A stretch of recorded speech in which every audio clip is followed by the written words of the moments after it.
सुगना बोले मयनवा बोले अंगनवा आइए भोला जी। सुगना बोले मयनवा बोले अंगनवा आइए भोला जी। असरे में थकल नयनवा कब दर्शनवा दइए ये भोला जी। असरे में थकल नयनवा कब दर्शनवा दइए ये भोला जी। सुगना बोले मयनवा बोले अंगनवा आइए भोला जी। सुगना बोले मयनवा बोले अंगनवा आइए भोला जी। असरे में थकल नयनवा कब दर्शनवा दइए ये भोला जी। असरे में थकल नयनवा कब दर्शनवा दइए ये भोला जी। तलवा खोजनी तलैया खोजनी बनवा खोजनी ये भोला जी। तलवा खोजनी तलैया खोजनी बनवा खोजनी ये भोला जी। तबो नराउर बाबा के दर्शनवा पौनी ये भोला जी। तबो नराउर बाबा के दर्शनवा पौनी ये भोला जी। सुगना बोले मयनवा बोले अंगनवा आइए भोला जी। सुगना बोले मयनवा बोले अंगनवा आइए भोला जी। तबो नराउर बाबा के दर्शनवा पाइए भोले जी। तबो नराउर बाबा के दर्शनवा पाए भोला जी। देवघर गईनी काशी में गईनी गुप्ता में गईनी ये भोला जी। देवघर गईनी काशी में गईनी गुप्ता गईनी ये भोला जी। तबो नराउर बाबा के दर्शनवा पौनी ये भोला जी।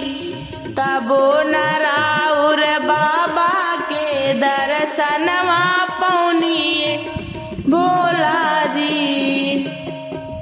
सुगवा बोले मयनवा बोले अंगनवा आइए भोला जी।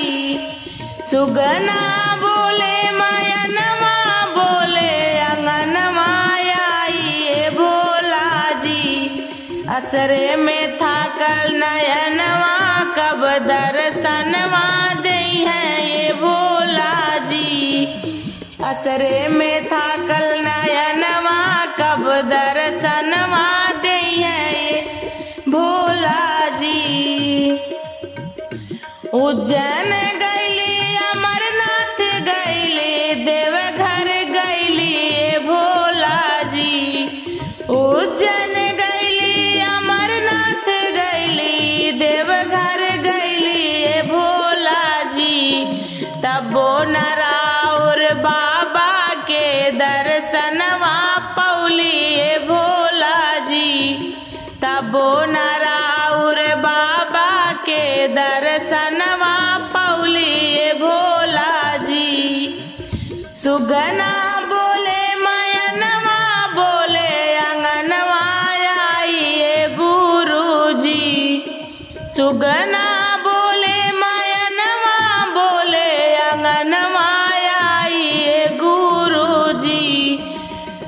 असरे में थकल नयनवा कब दर्शनवा दइए ये भोले जी। असरे में थकल नयनवा कब दर्शनवा दइए ये गुरु जी। पूर्णिमा भुखली अमावस भुखली शिवरात्रि भुखली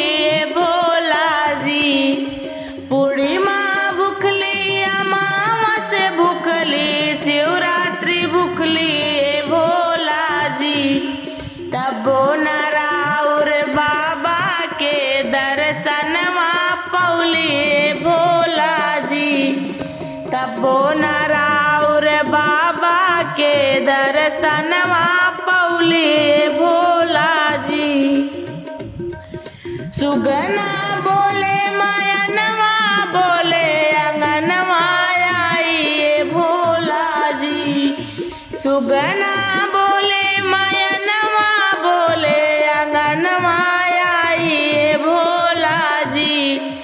असरे में थाकल नयनवा कब दर्शनवा दे है ये भोला जी।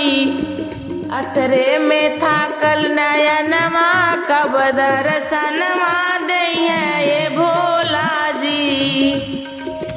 गौआ ढूंढली सहरिया ढूंढली बजरिया ढूंढली ये भोले जी। गौआ ढूंढली सहरिया ढूंढली बजरिया ढूंढली ये भोले जी। तबो न राउर बाबा के दर्शनवा पौली ये भोला जी। तबो न राउर बाबा के दर्शनवा पौली ये भोला जी। सुगना बोले मायनवा बोले अंगनवा आई ये भोला जी। सुगना बोले मायनवा बोले अंगनवा आई ये भोला जी। असरे में थाकल नयनवा कब दर्शनवा दे है ये भोला जी। असरे में थाकल नयनवा कब दर्शनवा दे है ये भोले जी। असरे में थाकल नयनवा कब दर्शनवा